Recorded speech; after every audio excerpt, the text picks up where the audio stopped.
India's number 1 director SS Rajamouli and Rama Rajamouli వల్ల నేను చనిపోతున్నాను. అందుకు సంబంధించి నేను ఇస్తున్న మరణ వాంగ్మూలం. వీడేంటి పబ్లిసిటీ కోసం ఇలా చేస్తున్నాడు అని మీరు అనుకోవద్దు. పబ్లిసిటీ చేసుకునేవాడు ఎవడో చనిపోవాలని అనుకోడు. అందుకే మరణ వాంగ్మూలం ఇస్తున్నాను.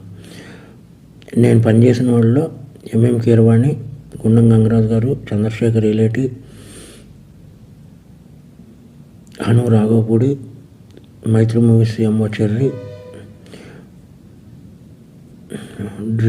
డ్రీమ్ ఫార్మర్ సుధీర్, ఇలా లిస్ట్ చెప్పుకుంటూ పోతే చాలా ఉంది. వీళ్ళందరికీ మా ఫ్రెండ్షిప్ గురించి తెలుసు. మేము ఎంత క్లోజ్ ఫ్రెండ్స్ ఏంటి అనేది అందరికీ తెలుసు. స్టోరీలోకి వస్తే మాది 1990 నుంచి ఫ్రెండ్స్. మాది 34 సంవత్సరాల ఫ్రెండ్షిప్. రామాయణం, మహాభారతం ఆడవాళ్ళ వల్ల జరిగాయి అంటే ఏంటో అనుకున్నాను, కానీ ఒక అమ్మాయి వల్ల మేము ఇలా అవ్వాల్సి వస్తుందని కళ్ళలో కూడా ఊహించలేదు.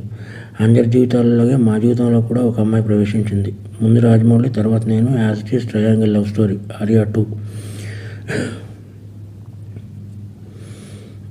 కానీ ముగ్గురం క్లోజ్ కాబట్టి ఇప్పుడు ఏం చేద్దాంరా నేను రాజమౌళిని అడిగితే, ఏం చేస్తాం, మీరు సాక్రిఫైస్ చేయాలి అన్నాడు. అలా ఎలా కుదురుతుంది, అలా సాక్రిఫైస్ చేయడం కుదరదు, మనం ముగ్గురం కలిసి ఉందాం అన్నాను. అది దారుణంగా ఉంటుంది అన్నాడు. అప్పుడు నేను పెళ్లి చేసుకున్నాను, అప్పుడు నలుగురం కలిసి ఉందాం అన్నాను. అది చాలా చండాలంగా ఉంటుంది, సమాజం ఒప్పుకోదు అన్నాడు.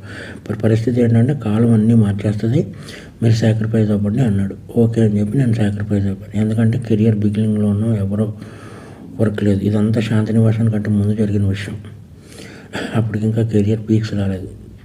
ఈ చిన్న చిన్న గొడవలకి ఇమ్మెచ్యూరిటీతో కొట్టుకుని చేయడం కంటే ఇది బెటర్ కదా అని చెప్పి నేను సాక్రిఫైస్ అయిపోయి పని చేసుకుంటూ వచ్చాను. ఇక్కడి వరకు అంతా బాగానే ఉంది. ఆ నంబర్ 1 డైరెక్టర్ అయిన తర్వాత ఆడికి ఏమొచ్చిందంటే డౌటు, నేను ఇవన్నీ ఎవరికో చెప్పేశాను అని చెప్పి నన్ను టార్చర్ పెట్టడం మొదలుపెట్టాడు. నా 30 సంవత్సరాల జీవితాన్ని ఆడి కోసం సాక్రిఫైస్ చేసినందుకు నన్ను టార్చర్ పెట్టడం మొదలుపెట్టాడు. ఎందుకు అంటే, ఒకసారి ఆడికి నాకు చిన్న ఆర్గ్యుమెంట్ జరిగితే మన స్టోరీని సినిమాకి ఇంత ఇస్తాను అని ఒక మాట అన్నందుకు నాకు నరకం అంటే ఏంటో చూపించాడు. నా రిలేషన్ కట్టు భైరవగాడు, చెంపాగాడు, కార్తికేయ గాడిని వీళ్ళందరినీ మేము పెంచాం. ఆడిని బాబా అంటారు, నన్ను బాబా అంటారు. అందరిని పెంచాం. వీళ్ళందరూ దూరం అయిపోయారు. నా ఫ్యామిలీ మొత్తం దూరం అయిపోయింది. ఎందుకంటే ఈ నంబర్ 1 డైరెక్టర్ అయ్యేటప్పుడు ఈ శాసించేస్తున్నాడు ప్రపంచాన్ని. శాసించేసి నన్ను చంపేయాలన్నంత టార్చర్ పెట్టాడు. ప్లస్ నేను గాడ్సన్ కాదు, అండ్ మహాత్మను చేయడానికి నేను శ్రీను. అందుకని చెప్పి నేను ఈ డెసిషన్ తీసుకున్నాను. ఈ డెసిషన్ తప్పు రైట్ అనేది నాకు పర్సనల్. 55 years ఎలాగ అయిపోయినాయి నాకు. 55 yearsలో నో మ్యారేజ్, నో ఇది, ఓన్లీ సింగిల్ ఇలా బ్రతికారు.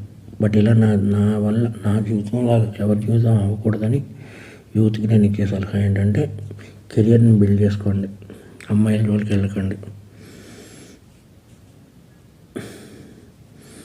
ఇది ఫ్రెండ్స్ నేను చెప్పదలుచుకున్నది. ఎందుకంటే బాధ వస్తుంది.